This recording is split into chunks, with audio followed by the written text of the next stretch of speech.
This is called The Friday Night I Almost Fell For It.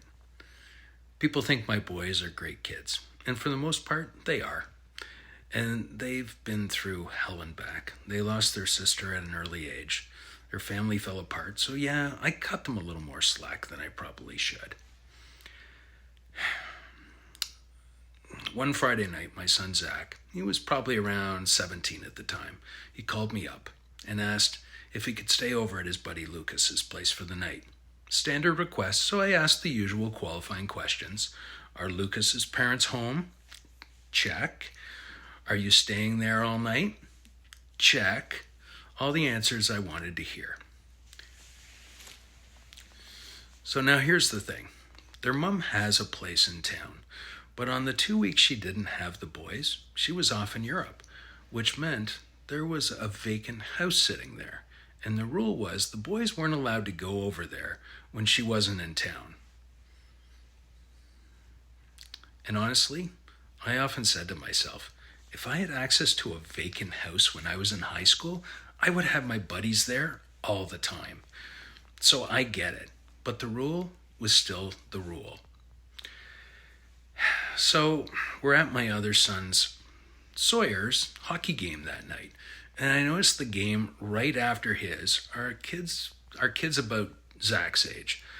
And I see someone I recognize, Lucas, Zach's friend Lucas, the one whose house Zach is supposedly sleeping over at, playing hockey right now.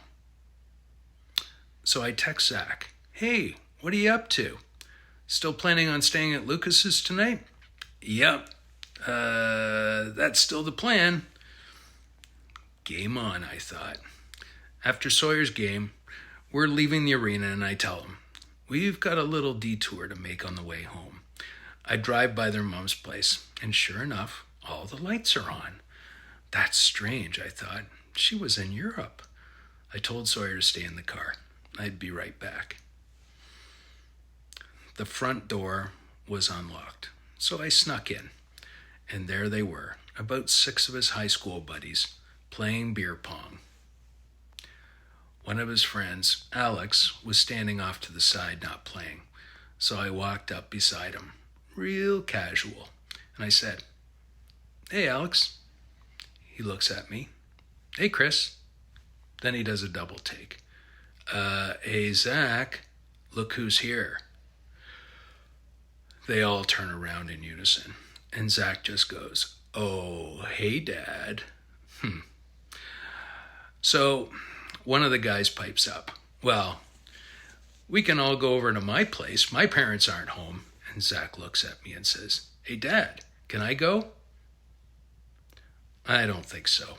And he goes, I didn't think you'd say yes, but you got to give me credit for asking. Well, that's one way of putting it. Look, I get it. If I'd had a vacant house at 17, I would have done the exact same thing. But here's what I realized that night.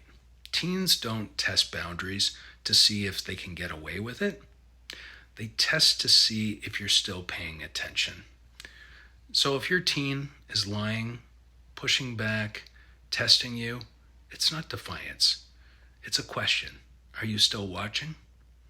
Make sure the answer is yes.